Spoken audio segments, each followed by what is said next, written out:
Hello, and welcome to the Brooklyn Rail's 200th New Social Environment. I'm Nick Bennett, the Special Projects Editor here at the Rail, and I have the pleasure and privilege of being your MC today for a conversation between Weiwei and Paul D. Miller. We're also honored to have the poet Mirene Arsanios here, who will read to close today's program. To begin, I ask you to join me in acknowledging the Wappinger, Canarsie, Munsee, and Lenni Lenape people of the Delaware Nation and the Shinnecock Indian Nation, the traditional owners of Lenapehoking, the unceded land and waters on which we stand. Finally, the Brooklyn Rail stands in solidarity with the uprisings in response to the murders of George Floyd, Breonna Taylor, Tony McDade, Nina Pop, David McAtee, James Scurlock, Jamel Floyd, Ahmaud Arbery, Rayshard Brooks, Rhea Milton, Dominique Remy Fells, Toyin Salau, Walter Wallace Jr., and countless others we have lost to white supremacy and police violence in this country, and acknowledge that justice will come from the streets, from the nation demanding accountability and refusing to move on until Black Lives Matter in the eyes of the state. Before I introduce today's guest and host, please join me for a brief moment of silence.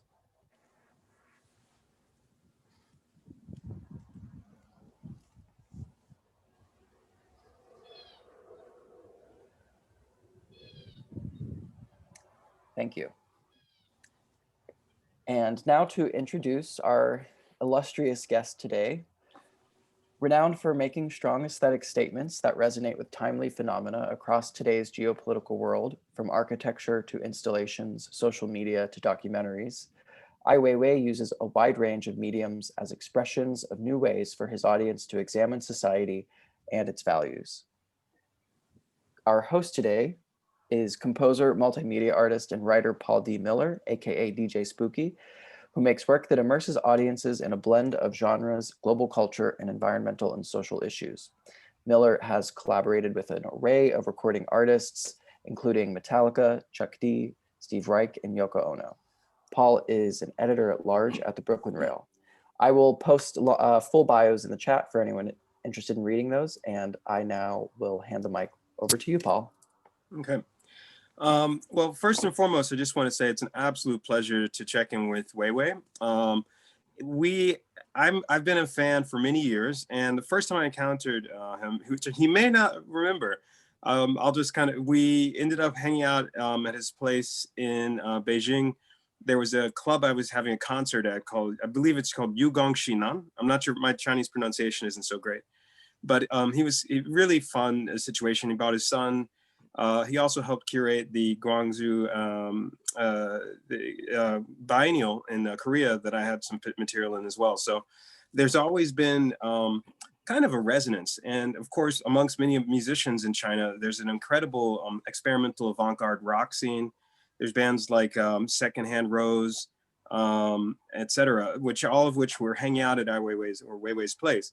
So it was a real pleasure to see the sort of intersection between avant-garde Chinese culture, sense of lyricism, and generosity that Weiwei generally has. So Weiwei, I wanted to just kind of jump in because obviously we're in a very highly politically charged time.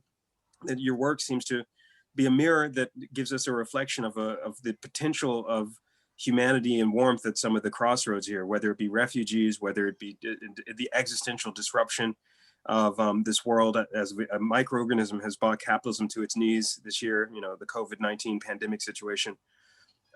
Your most recent films have been about refugees and a little bit about some of the crises both in the Mediterranean and amongst the Rohingya.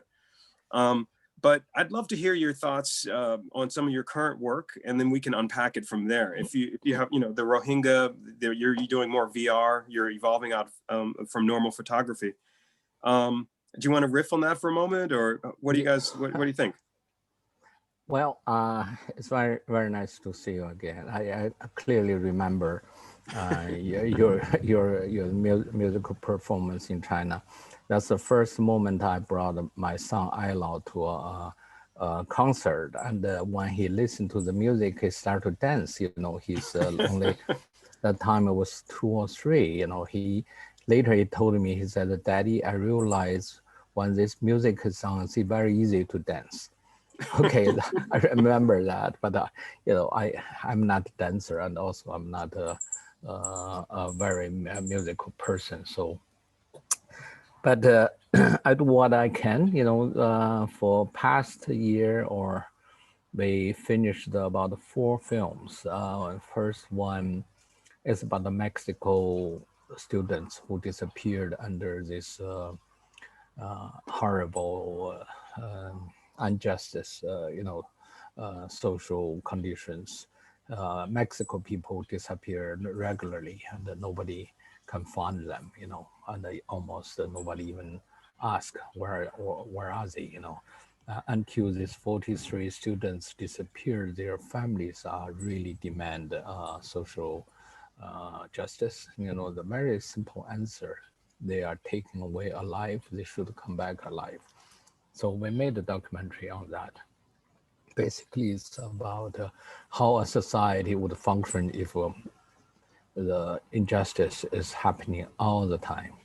It's not it's become part of the life. It's like a nature, like a raining, it happens always like that. So then we did at the same time we did a Rohingya refugee camp, about Myanmar and Bangladesh. There's almost 1 million Rohingyas in Bangladesh now. So we did a film, and the film is finished for quite a few months, but we wait for the right moment to release it, because we released the first film about the Wuhan pandemic, the city China originally first cases being located is Wuhan. So we secretly filmed the whole story. Then just recently we released a new film on Hong Kong uprising, the demonstrations by young people in Hong Kong. So this basically 4 films are finished during this pandemic 1 year. Well, what's powerful about your work is that it sort of follows the arc of the rise of China on so many levels. And your father, I'm not sure if I'm pronouncing the name right, was Ai Qing. Exactly, you pronounce the name better than me. Okay, thank you. Yeah, that's what I admire those musicians. They are so good in language. The sound is perfect. Yeah. But you used to hang out with Allen Ginsberg, and there was a relationship between sort of poetry and your sort of arriving in New York with looking at the poetics of what Allen Ginsberg was up to, and some of the issues that you've been dealing with in China, looking at the history of objects. The most infamous is the dropping of the vase. So one of the first architectural projects that you did that achieved a large-scale kind of resonance was, of course, the Bird's Nest with Herzog de Meuron Architects. And from there, your path has gone farther and farther into a kind of a radical critique of the rise of China on one hand, and these sort of disruptions and existential crisis of refugees. So I'd love to hear some of your thoughts, because the way China has been evolving, whether it be your father being put in a labor camp, or the abduction that you suffered a couple of years ago, right? And with the rise of Xi Jinping as well. These are all issues that are resonant with, kind of the rise of authoritarianism on one hand, but on the other, the way the arts can show us different paths that people can take, which your work has been, I think, incredibly important voice for. Do you have any thoughts on that right now? Because the pandemic has really shown us the way that authoritarian regimes kind of thrive on crisis. And I think your work has kind of been a very good critique of that. Well, I have a history in dealing with the authoritarian state for about 15 years. Before I was growing up with my father, who was poet and exiled in Xinjiang for about 20 years. So I grew up in there, and my father, he was forbidden to write with his pen anymore. His job is to clean the public toilets. So I know he's a very good poet, the best poet from China, and he's in the generation of Pablo Neruda, or all those. And he loves American poetry and Russian poetries, and French. He has this whole tradition on him, but he was being punished by Speak Out. not very loud. They just give out some opinions, but punished for 20 years. So that's the year I was born. So I experienced the whole condition of what is like, how much you have to pay when you want to have a little bit of independent thinking or freedom of speech, which never really existed. Not then, not now. China is still under same regime, and they're so determined not to give up anything, for personal freedom or freedom of speech or the independent press or independent judicial system. None of them exist.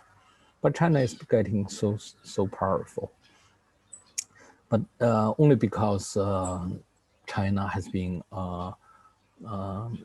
being really helpful for the West for past 30 years during this whole globalization.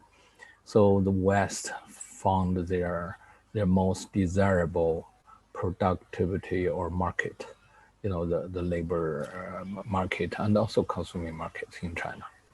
So that's why China getting become so rich and very fast and very powerful, and now become quite arrogant. And of course, this pandemic happened beyond anybody's imagination. I don't think China ever imagined this can be so horrifying, but also same as the West, nobody understand the nature of this horrible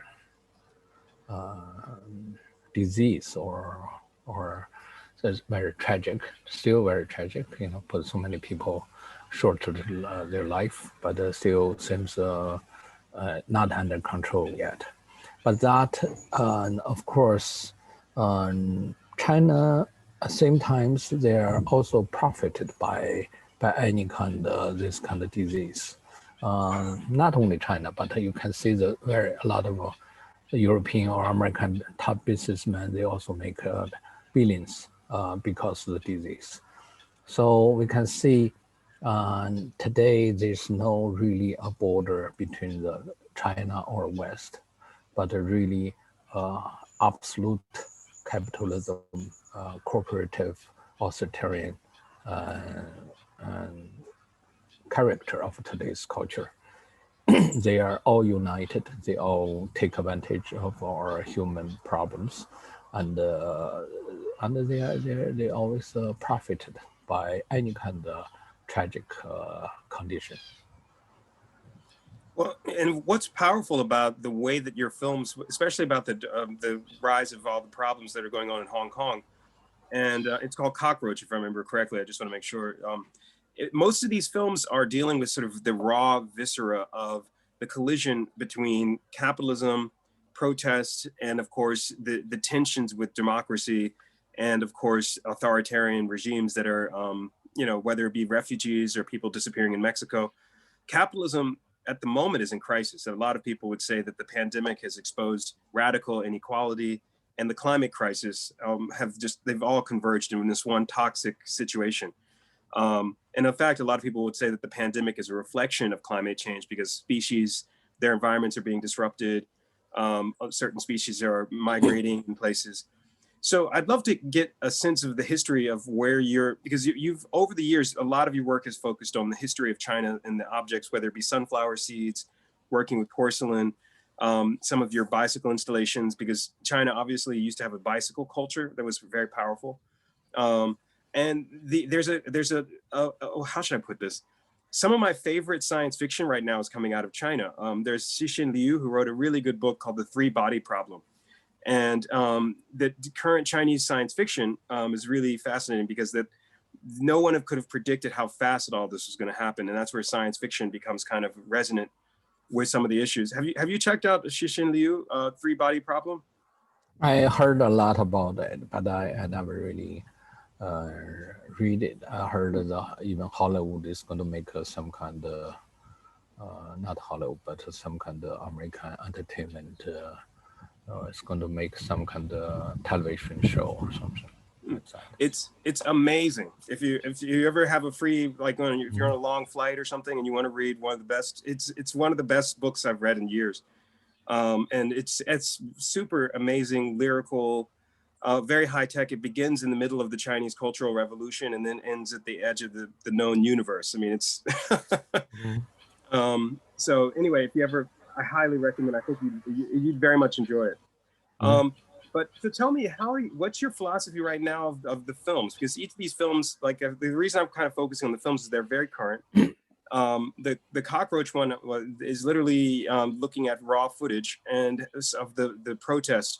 And what's your take on what's going on in Hong Kong? That might be one point of entry, or of course what happened in Mexico or the Rohingya.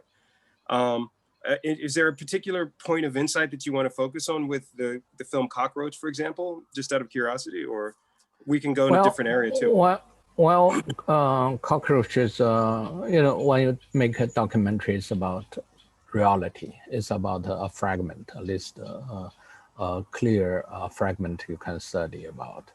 So what happens in Hong Kong is not just between the young people in Hong Kong under the central government in China. Really is about the capitalism West ideology clashed with this state capitalism, which is a central controlled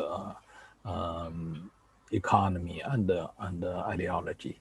So this is just a small conflicts, and this conflicts will be developed into, now you can see US and China gradually become much more confrontational than ever, because US clearly see the danger or their own stability being threatened by the reason of China, and China seems you cannot stop China to develop, because they first they have rights to develop. Second, they maintain this authoritarian state pretty stable, very powerful, and which the classic capitalism just incapable to defend themselves, because if you talk about a free economy,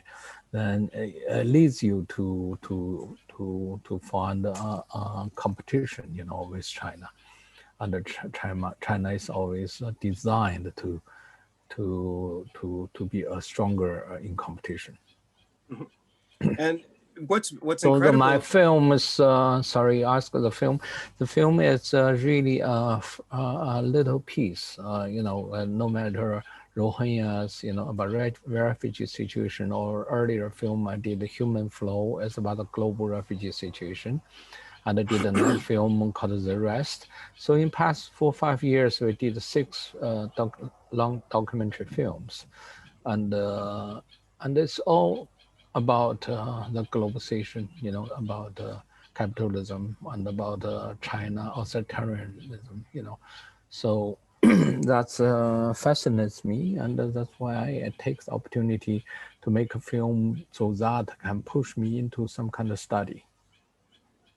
And what's been incredible is to see the evolution from art to documentation. And so you obsessively kind of collect and curate your own personal life experiences.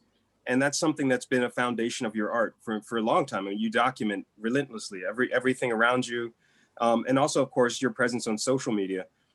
These are things that I find fascinating, because cinema generally has this kind of notion of being removed. I mean, cinema verite, which is the French tradition on one hand, versus documentary filmmakers like Werner Herzog, for example. Your work triangulates between some of those issues, but also still has the lyrical sort of intervention of art, because art is about possibility. It's about places that we are not sure that we already have known, or we could be uncertain about, whether it be Marcel Duchamp and the found objects, which also, I believe you've enjoyed Duchamp's work over the years. So let's pivot for a moment and talk about poetry, because I think that that's something that really your father, and there's a kind of a relationship between that and how, I think, at least this is just from my observation, there's a lyricism at the heart of your work that I think is poetic realism. Are there any current philosophers or poets that you are inspired by, or that you're checking out, that because I always tend to look in the rearview mirror. I'm not a learned person. That's if I have any, it's honestly because I grew up in cultural revolution. That means we have to destroy everything in the past to create something new. The Chairman Mao's idea, which it sounded exciting. It really made a whole generation of people really re-examine the past. But of course, the only tool you can re-examine is through communist idea. So from very young, I remember communist manifesto or Lenin's writing, but all those writings are poetic. Any revolution, somehow they're poetic. So it fit into this kind of poetic tradition. It's always brutal. It's always sometimes violent ideas, and sometimes it's just getting high. It's something you try to imagine. It's not going to happen, but it's a good idea. So that tradition is always there. And the Chinese is a very poetic society because the language itself is always symbolic. It's probably the longest culture still remain those very early symbolic drawings as their characters. So all the characters are still like the Neolithic time writing. So that gave Chinese language a very special as a carrier or as a media to carry this poetic language. So yes, as you said, I think you're very sensitive and observing. My works always have this kind of poetic aspect. At least I intend to. But of course, at the same time, ironically, my work is so dry because investigations to find out the Sichuan students' name, how, they dad, who's responsible, what's their birthday, all those investigations, and have a direct confrontation with the police. I always want to push to, as you said, to find possibilities, to see what would be possible if I cross the line, what would be possible. So as long as we are alive, nothing's going to happen, It just meaningful to yourself, basically. So I did a lot of things like that, and I still enjoy that. Okay. Now let's pivot for a second to talk about some of the current stuff. I remember you were in Germany for a while, then you moved to England. What happened with Germany? Because there was various controversy. Do you mind talking about that a little? Yeah, I love to talk about it. But German hates me to talk about it because German hates anybody talk about them. And yes, Germans strangely, I respect Germans, their philosopher, their deep thinkers, and and the poetry writers, all those.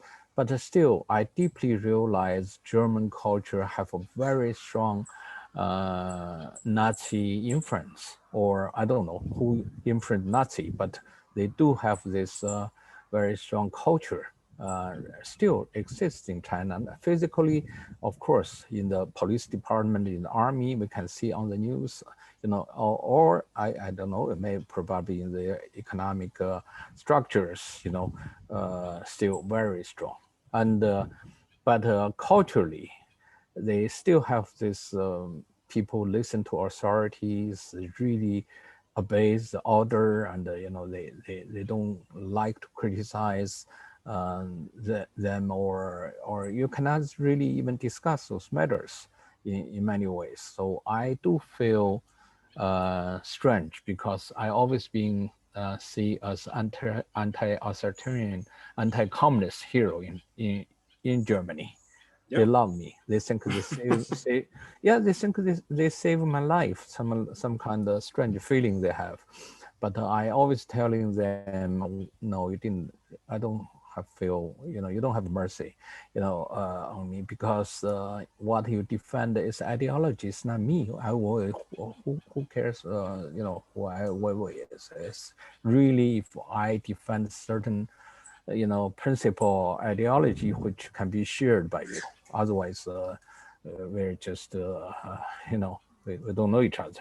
So they don't like that. They don't like they want me to be more decorative as a German artist, but I'm a little bit more than that. So No, it's basically the problem. Okay, it seemed, well, you have better weather in Lisbon, so you land on your feet, no problem. But yeah, true. I have no complaint. I'm traveler. I'm how do you say, kind of refugee, but that means you are forced out from your land. Doesn't matter how well you're being treated or how bad you're treated, you still miss your land. No. But I never had land. No, it's been fascinating to see, because the German situation in Munich or the Haus der Kunst and all this stuff, it's from afar, as a New Yorker perspective, it seemed like, I was like, Weiwei, definitely you have that, extra energy. I can imagine there would probably be a little bit of the German paternalism, where they're like, oh, we saved you, and we're, you should be grateful and just be quiet, and you're not going to be quiet. So that's it was intriguing to see how that unfolded. But yeah, I think if you want me be quiet, you better send me back to China, because if communists cannot make me quiet, who else can make me quiet? Right. Yeah. Well, Lisbon is a great country. I mean, I'm sorry, Portugal, and you're going to have a great time. There's a lot of electronic music coming in from Brazil, from Angola. It's one of the best countries going in Europe right now. It's one of the coolest scenes. Lisbon is the new Berlin, everyone is saying. So you're fine. But okay, so let's pivot for a second here, because a lot of the issues that I think are very powerful in this transition from 2020 to 2021, we've seen the weaponization of information, obviously the pandemic and Trump. The way Trump was able to kind of employ these mechanisms of disinformation, social media, you're kind of a counter antidote to that. Do you have any thoughts on how he used social media? Because your social media platform, you've been very active over the years. And I find that the rise of Trump, he wouldn't be possible without Twitter, without Facebook and so on, because the algorithms and the radicalization that these platforms have enabled allowed his followers to become these kinds of manic, huge radioactive cloud. Whereas on the other hand, you've been very active in social media over the years. And I'd love to see if you have any counter thoughts to that, because 2021, yeah. I think the social media is very often at the beginning. I think that's the best tool for the so-called civil society, because everybody can talk, everybody can express, and the technology like this, we can see each other. Come on, this is a miracle, right? And we can talk, and people can join in and can criticize it or in questioning those things. But still, it also have a lot of problem, because as an individual or human, it's very hard to examine what is relevant or meaningful or real, even. So it's just a flooding of information, and suddenly there's no hierarchies in knowledge and the information, because we just cannot judge it, everybody got confused by what they hear or so that really need a sense of history, sense of literature or poetry or humanity to really to hold on. Otherwise, you can completely get lost, because nothing's relevant. And if you see the tragic happens, then on the same page or same second, you see entertainment, you see jokes, you see everything. So I think it destroys our human mind, or at least pollute the situation. What like Trump is, he tweets so much, and he tweets more than. Of course, he's irregular as a government official. Nobody does like he does. In that sense, I think he breaks the general feeling about government official because you never know what really in their mind. But Trump does the opposite, and he shows what's in his mind, but you don't know if he's sincere. He could be just lying, or who could give you contradict the information within hours or days. So it's big mess, I should say. It's a lot of joy, but it's big mess. Okay. Well, the fun part about seeing how you use social media, because it's this kind of relentless documentation and engagement with ideas, tweets. There's your infamous photograph of you doing the middle finger, White House, stuff like that. Do you, I mean, feel like how would you say, are there other artists do you felt that have done kind of a similar approach to social media? Because you occupy a very unique space in the ecosystem. I really haven't quite seen people doing it in such a different, because your reach is global in a different way than Trump. There must be a lot, but I didn't pay much attention. My Instagram only followed 2 persons. One's my son, one's my girlfriend. I'm sure someone like you would do great in music, and there's so many different circles. It's just a lot of a component you cannot really follow. So let's just pivot for one other moment, which is one of the things you mentioned multiple times is capitalism, and obviously what's been going on in the region of Xinjiang with the Uyghurs. I mean, as an African American, it's fascinating because I think China is the 5th largest producer of cotton, and so they're actually making them pick cotton, which is again, from an African American, that's where slavery and our history and the legacy of the Civil War. Do you have any thoughts on that? Because I think this is really ironic. When we say African and in United States was being brought as a cotton picker, as labor, slavery, them the history. But now the U.S. become more or less, we can say liberal. They don't have to slave their own people. They can slave someplace else. The capitalism is a function like that. You have to find somewhere you can explore to make a profit. This is nature. Without that, you're not capitalism anymore. So by doing that, you can see all those huge top companies, factories, they all associate with the Xinjiang, which Uyghur people has been horribly treated.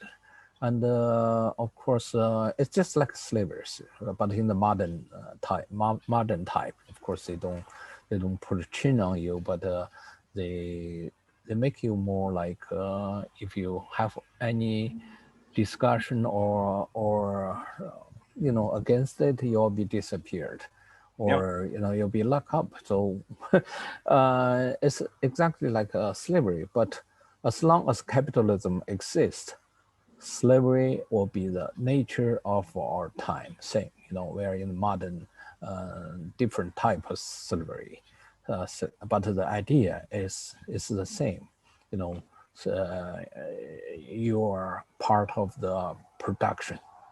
You produce the profit. Makes a profit, and that as long as that is not going to be seriously dealt with. You cannot solve this, how do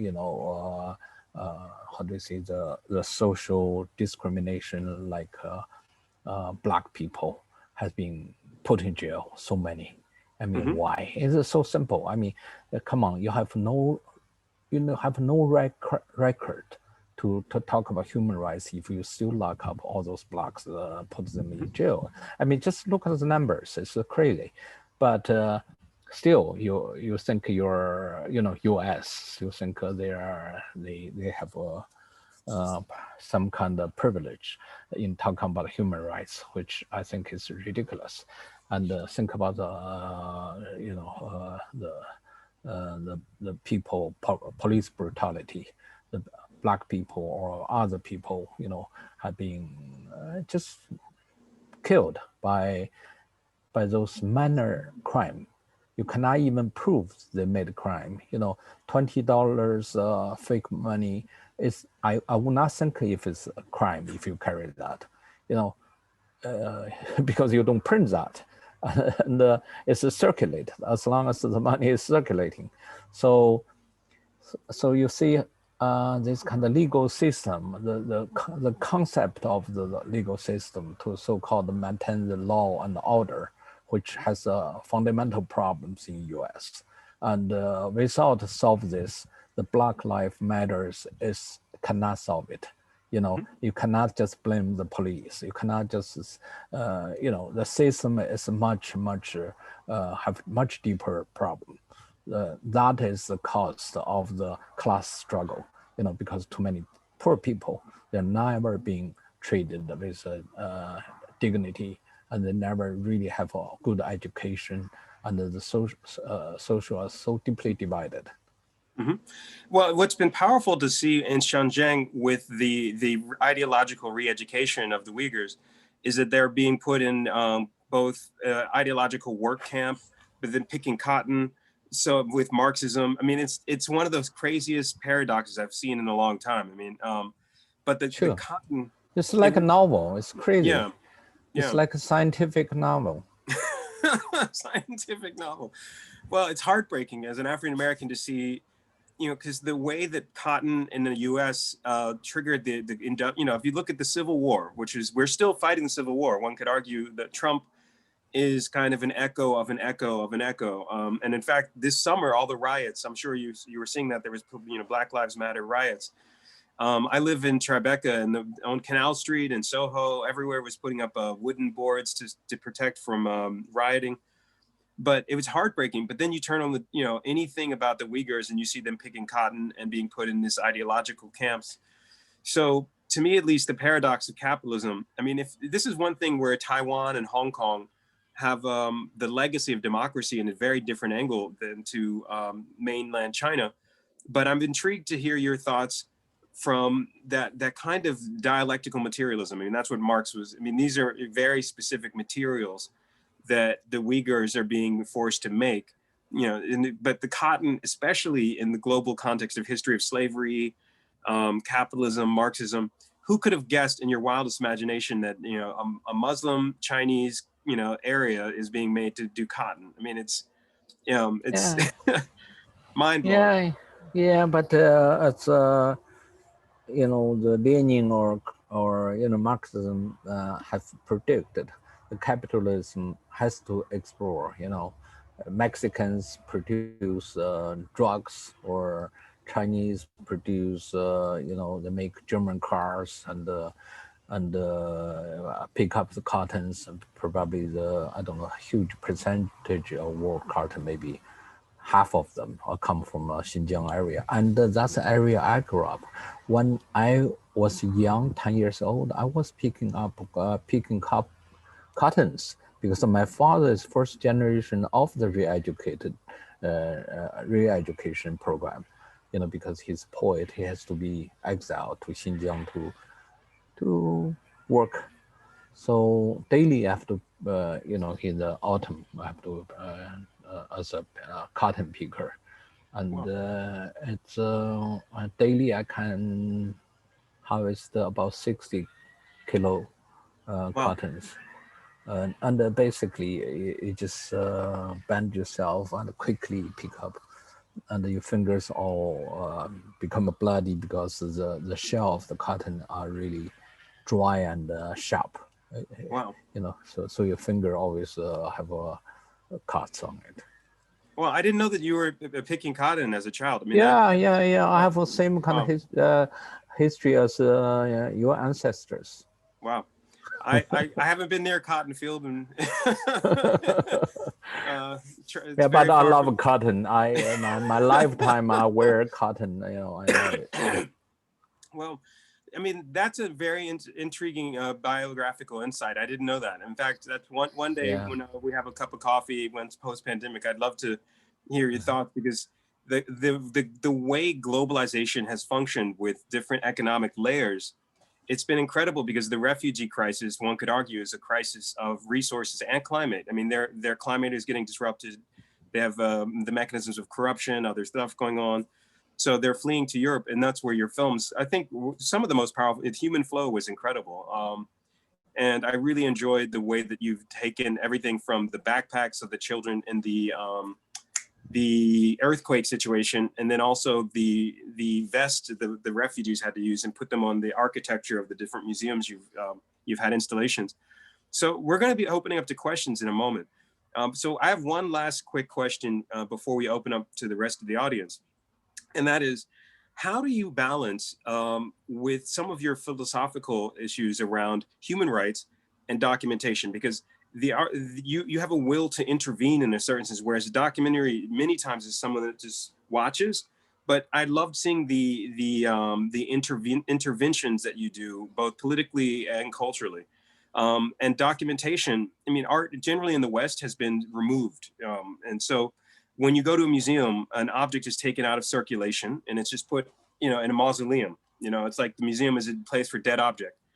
But you're bringing a kind of a very vivid and engaged political critique, both of the refugee issues, of course, your critique of the Communist Party in China. What do you feel is the balance as an artist in the 21st century? Because this is something that I think many other artists will be looking at and trying to figure out in their own work as well. So that's my last question. I know that's a little broad, but yeah, if you have any thoughts on that. Yeah, I think it's a good question, and I never, I never really someone behaves. I always want to break the category. Artist. I don't care to be called even as artist, but I like poetry, I like writing, I like investigation journalism. I think to come out some form to call it art is simplest act. It's like a musician can come out some lyrics. So it's naturally you can come out. So I think for our 21st century, we first have to be a real individual.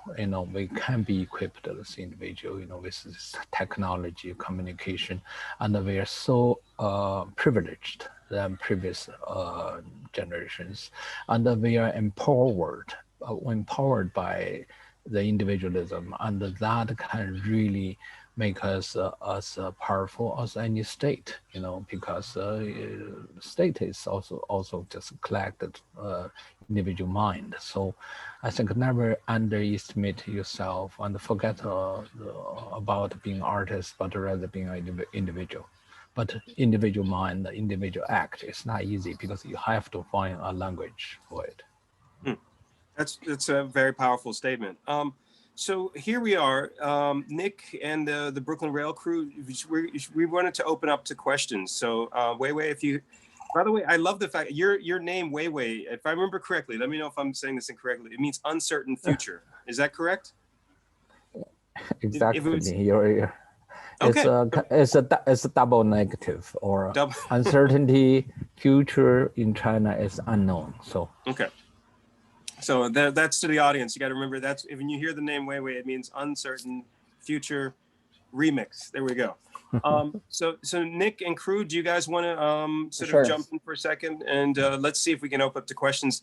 We have lots of people who are dying to ask you some burning questions. So Nick, how do you want to moderate the question, or how do you want to do it? Sure. I can help moderate some of these questions. Firstly, I want to thank you both for this great conversation, and everyone for joining us at this time, which is earlier than usual for us here in New York.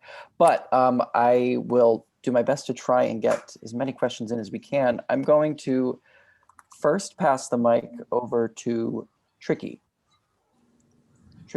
Lopa. You should be able to activate your mic.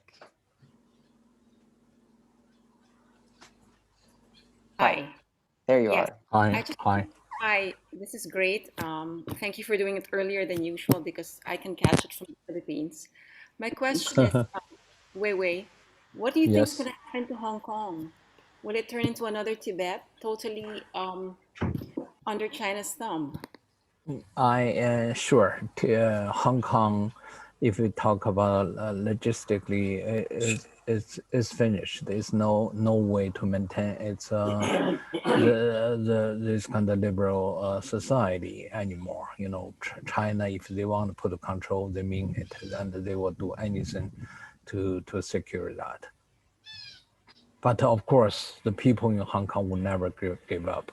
They just cannot afford to give up. So the struggle will be also continue. Thank you, Weiwei. Okay. Next, I'm going to pass the mic over to our regular friend, G.E. Schwartz. G.E., I'm going to pass you the mic. Okay. Good morning, and thank you so much for wherever we are today. I want to ask, what does gesamte Kunstwerk mean as a process to your work? The idea of that total art, work of art, what does that mean to the way you process your work? Well, in China, in the tradition, you don't, you are more like in the Renaissance time, you have if you talk about Da Vinci, he's not just artist, he's also doing scientific research, or trying to have a so-called a full person, so it's not really a divided profession. So even the emperors, he knows how to make a best paintings, calligraphy, or poetry. And I think still I prefer that. I can be an unsuccessful artist, but I prefer to become live my full life. So Thank you very much. Thank you. Thanks, G.E. Next, I'm going to pass the mic over to the Rail's own managing editor, Charlie Schultz. Hey, Paul. Hey, Weiwei. Thanks for this incredibly stimulating conversation. Weiwei, I was just curious if you still have any kind of relationship with Chao Chang-di or any of the artists or creative humans who live in the spaces that you designed. I do, but it's getting people telling me, well, if you come back, you will not even recognize it. So China developed fast, but certain things they never change. The censorship, the highly ideological control is never changed. Lawyers being put away, human rights activists being put away. They just simply disappeared. So under that kind of political atmosphere, is no real art activities anymore. It's such a pity. China is a great place to make something happen, but it's not possible now. Thank you, Weiwei. Thank you. Thank you for mentioning Cao Changdi. Yeah, I really missed it, but that was the best moment. So I miss it too, and I take a moment to share a personal story. I was in Chao Changdi at Three Shadows when the news came in 2000 that Obama would be our president, and I remember at that time you were there to pay a visit, and we all sort of shared this moment of great hopefulness, and it's just so funny how much our world has changed from that moment to this one. It's good to see you. Good to see you. Yeah. Thanks, Charlie. By the way, Nick and Weiwei, I had a quick that was inspired by the question that just was asked. What about the role of architecture? That was something that we didn't get around to, because you designed a lot of everything from the bird's nest, Olympic stuff, on over to the nice factory. You picked up. I do architecture more like maybe you do a cooking. I think everybody. I think everybody should know or knows how to build themselves. It's just the modern education break it. If you go to the farmers, the primitive villages, everybody knows how to build. If you build a house, you know how to use it, and use whatever you have to build it. And very often those are most beautiful architectural elements, to use what you have and limited resource. And but today the education made it horrible. You just every architect just want to build something, make a big splash, take a photo. They don't care about how people is really going to use it. Very often you see it's a tragic for the city. Whatever built after 70s, basically, it's like a tragic, and every time I walk into the city, I see something like a Bauhaus, I have to turn my face away because it's just like a slap on me. Of course, Bauhaus is a revolution ideas, but that kind of revolution ideas is horrible. We can think this is kind of really politically correct, but rather it does such a damage. It's a perfect example of the modernism. It does so much damage to just totally ignore what happened in the past, to our memory, to our culture. Those things we gain very little. We lost too much, but still we don't know it because we all think new is the best. We all looking for the next, but we don't know how. What are we talking about? Thank you for bringing this up. We can talk a lot about this. Yeah, I mean, I remember your factory kind of studio in Beijing, and you used to throw some really fun parties. There was one party I went to where I met all these Chinese art rock bands, like remember Car Sick Cars, Secondhand Rose, kind of like the Sonic Youth of China, kind of art rock. Yeah. So you always had the musicians in the studio and stuff. It was really wonderful. So sorry, Nick, if you want to continue, sorry, I just thought I would make sure to ask about architecture. No, of course. Thank you. I do want to ask a quick question on behalf of Charlie in the audience. And this is just kind of totally out of curiosity. Weiwei, for people that are interested in perhaps reading poetry written by your father, where would one find that? Is it available anywhere? It was one old copy published by, I think, Wisconsin University. And of course, I don't think you still, maybe online still can find copies, but probably next year, I will publish another one. And because next year I will publish my autobiography, which is about 100 years about China's 2 generations of literary or art. My father is considered as the most patriotic artist from China, from communist China, and I'm such a rebel of the current situation. So, it's a story about us, and it will be published by end of next year, and hopefully I can publish my father's little poetry book, so the readers could have some possibility to understand. Amazing. I'm so glad I asked. Thank you for sharing that. Thank you for bringing this up. I never really talked in the public on this, but since you asked. Well, thank you truly for answering. I'm going to hand the mic over now to the Rail's own publisher, Fong H. Bui. Fong, I think you can activate your mic now. Thank you. Fong is finally arrived. Yes, I'm in the office now. No. Okay, you're fast. Thank you.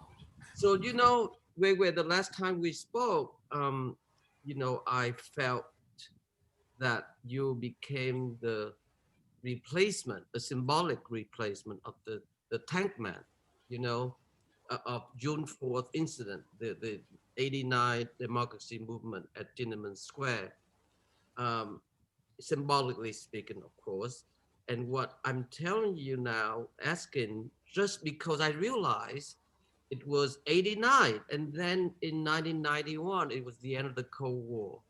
The US spent so much money with CIA operation to monitor and to help not spreading communism over the world.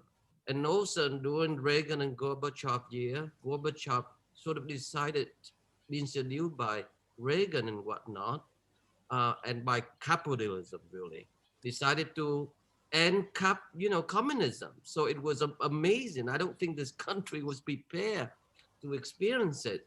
So it's interesting because 91 was the year, and then 2 years later, 93, you return to China to help looking after your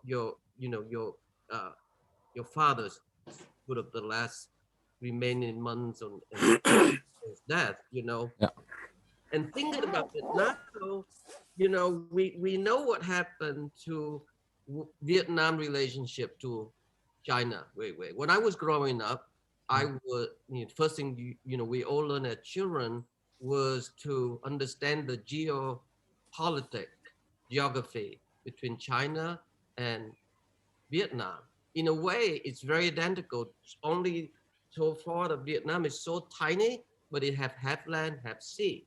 And you know, the Mekong River is it's like one of the 12 longest river in the world.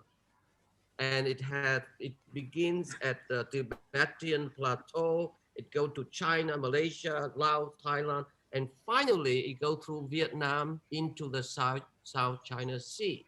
So it's an important place. That's why China always wanted Vietnam for 1,000 years. They came in, they left, you know, we fought them and all that. And the joke was this, when we were growing up, the joke was that don't ever make the Chinese angry, because all they have to do is get all of their people to pee at the same time into Mekong River and go be flooded out the sea, out of the Chinese Sea. Okay, so that's a joke, but this is the question. So one has to remember, you know, as you know, we met in Beijing several times, but one has to remember the majestic power of China. If you only to visit a day, it took a whole day to walk through the Forbidden Palace easily. So my point is that it's the awakening of the, you know, the empire now. So my question is that, you know, the resource is running low, expanding the political motivation or ambition, you say, right now, how they might invest in Africa, Weiwei. You know, what are your feeling of how they've been aggressively expand global presence, expanded its military power, what they're doing now in coastal railway in Nigeria, for example? Yeah. You know? Well, it's thank you for bringing up the history and the very intimate relations between you and me culturally. And yeah, but when I was small, we always admire Ho Chi Minh's children. You know, they use very, you know, very, how do you say, simple guns can shoot the American airplane down. I don't know for real or not, or maybe once they did, but really that image deeply printed in my mind with this kind of, you know, they always kind of have this kind of hat. How do you call that kind of hat? You know, and the women and men, they are seems the most soft kind, but on the part of the justice. And the American, you know, we call the Yankees, you know, fly those jets. The tail of the jets always have a very long black smoke because somebody shoot it, you know. So, and but that time Chairman Mao have one sentence I always remember, said on the universe, you know, among all the precious things, a human are the most precious. And under the communist leadership, once we have the human beings, everything can be solved. So, you know, he also looked very big. Even that time, China cannot even feed themselves. Then he's still trying to unite with Vietnam, you know, the communist Vietnam or African friends. You know, we always see Chairman Mao are surrounded by those African activists, you know, he will be the center. So he enjoyed that, and he think that eventually all those poor people will beat the American, you know, Yankees. So that was the idea. Of course, the world changed a lot. China become, I don't think China can imagine they become so strong. But even in the 60s, Chairman Mao said, in 10 years, we should catch up with England. And 15 years, we match the US. I mean, we always think that's ridiculous. How can you do that? But it become a reality. The matches, they surpasses all the big nations, Germany, Japan, and England, French, whatever. And now Americans are scared because China is going to be more powerful. And China is not going to be stopped. They are playing a big chess game. The game just bigger. You know, the US plays chess. They play Go. You know, Go only have two seats, black and white. You cannot really identify which seats is more important, but everything is relatively important. So if you think China's policy they developed with, they have keep strong relations with not only Africa but North Americans, South Americans, and many other locations, and you know they fix the road. They in Pakistan they bought the port in even Portugal. Yeah. And they have a huge plan, and they were very strategically planned. That's why the authoritarian capitalism it's stronger, because US cannot do it. If you only do it by immediate profit, if there's no immediate profit, you don't have a plan, you know, because the company cannot afford to have a plan. If you don't say you make a profit every monthly or yearly, you're finished. You know, so I don't know. I think China still would have a lot of play in global politics, because they always have this idea they're central. China, the name of China means a central state. Yeah, I mean, what I'm thinking now, you know, same in the same line of thinking, Weiwei, is that I know that, you know, your relationship with the government, with the Communist Party is complicated. They Yes, could easily kill you, you know. they can. Yes. But they did. No, but this is interesting for me to thinking back now, because as you know, when once in America, in the United States, we have the left and the right with their intense disagreement, you know, they still share at least one common enemy, you know, which is Soviet Union, you know, and China and whatnot. And I think particularly Soviet Union, because they were leading power at the time. When the Cold War ended in 91, basically there's no more enemy, you know. So I just can imagine that whole decade from 91 onward, years to come, where a lot of politicians second hand with, you know, business people, and then this business people get permission to take their own company, Weiwei, big corporate company, to China for cheap labor, right? So consequently, in the late 90s, by the time that you came back, particularly in 2000, early 2000, really, the discipline of the Communist Party is so impressive. They managed to have studied you, you know, you're the one who brought the glory through culture, you know, symbol, what it's like to have that culture as a symbol, you know. And so they decided to manipulate and embrace market, laissez-faire capitalism, while maintain rigorously the discipline of Communist Party. And I think that's where Russia is not as powerful as China. Am I right about this? I think you're right. They think Russia is a failure. They take the how do you say lessons from Russia. The Russia is always being remembered by the Chinese communist leaders. They think if they lose up, they will end up like Russia, which that's what they don't want. You know, they don't want Tibet to be independent. They don't want the Uyghur people to be independent, or Hong Kong, Taiwan to be independent. This is no way they, you know, they will not give up. They can give up anything, everything, but not that.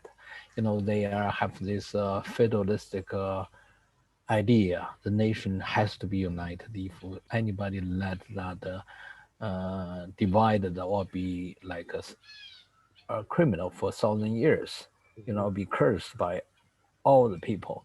So with that kind of very primitive idea, and they think the Western democracy is just a joke, which I also somehow agree. You know, the democracy, it doesn't really function as more democracy, but you know, it's just it's half joke, at least I have to say.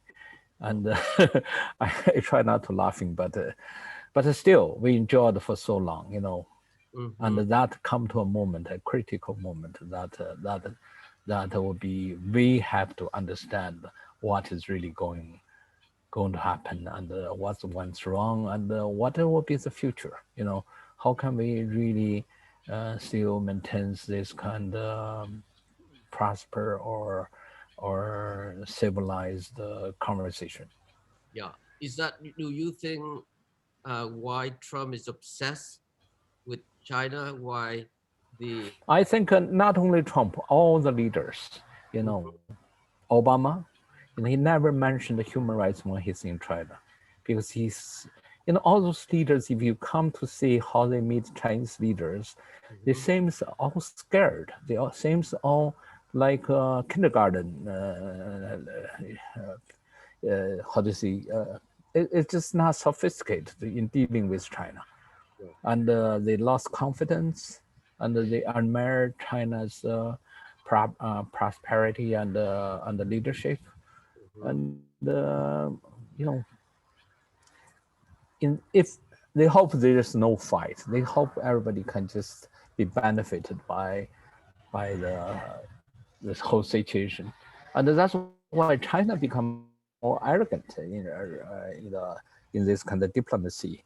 And they clearly says, you know, you cannot censor us because I'm inside you and you inside me. That's exact words with the you know, the leaders. Yeah. Because they understand the situation much better. They understand the capitalism. And if you talk about the leaders, they criticize so much, but you never hear those big corporations criticize anything, because they are deeply rooted in there. Every profit they bring back, you know, Apple computer, why it's so cheap and why we so enjoyed it. It's only because it's, much of them are produced in China, or iPhone, or many things. You know, the German cars and everything. It's a big banquet. Yeah. And now you think the party is going to be over, but most people don't believe it. You know, they think this will continue. Yeah. Wow. Yep. Thank you. Do come New York and good to see you whenever you can. Okay. Yeah, if I'm in New York, I come to see you. Please do. Yeah, and also one thing I want to mention is, you know, Fong, because he's in Portugal, you guys should definitely not sleep on Portugal. It's a beautiful, beautiful spot. Can everybody hear okay? Yeah. Okay. You're so nice. You 3 times you mentioned a nice purchase. Thank you. Yeah. Well, last thing, it may be, you can hear me, right? Maybe, yeah, maybe we should publish your father's work through the Rail edition, small press. We'll talk about that later. Wait. You heard it here first. Yeah. Let's talk about cool. it, because some agent is handling it, but you know, but also yeah, we talk about it. We can do a lot of things. So let's do. I know you have to go, so we'll get back to Nikki. I just want to say, you know, being that today is the 200th episode of this series, what an honor it has been to have you, Weiwei and Paul, joining us today. So I wish we were in a real room so we could hear a lot of applause, which I'm imagining right now. So nice. It's fantastic. You know, it's so nice to in this world, is very few originals. You know, very few people can defend their aesthetics and the principle. I admire what you did. Thank you. Thank you so much, Weiwei. That means so much coming from you. I also must say a big thank you to Daryl and Dongju for helping from Weiwei's studio. So thank you very much to both of them. We have thank you. Thank you both. We do have a tradition here at the Rail, and I'm not sure. Sorry, I don't know if Weiwei, were you trying to say something? No, I'm trying to hear about your tradition. Oh, apologies. So we have a tradition here at the Rail where we end our events with a poetry reading. Today, we are thrilled to welcome our poet laureate, Mirene Arsanios, to the stage. A very quick bio, and then I will hand the mic over to her. Poet and author Mirene Arsanios co-founded the collective 98 Weeks Research Project in Beirut and is the founding editor of Maxen, a bilingual English-Arabic magazine for innovative writing. Apologies if I mispronounced that terribly. Her next book, The Autobiography of a Language, is forthcoming from Future Poem in 2021. So, Mirene, the mic is over to you. Hi, everyone. Can you hear me? Yes. Yes. Okay, awesome. Thank you so much for inviting me to be part of this event. I'm so honored to be closing this enlightening conversation between Ai Weiwei and Paul Miller, who are two artists I greatly admired. So I'm going to be reading a poem, and just for a little bit of context, I wrote this piece for the 1-year anniversary of the October 2019 revolution in Lebanon, when people took to the street to protest the economy, the unemployment, and the endemic corruption of the political elite. And a few months later, this had like more international coverage. On August 4, 2020, there was a massive explosion that killed 200 people, more than 200 people, and destroyed a large part of the city. So I wrote this poem on the year anniversary of the revolution. It's called Even Better.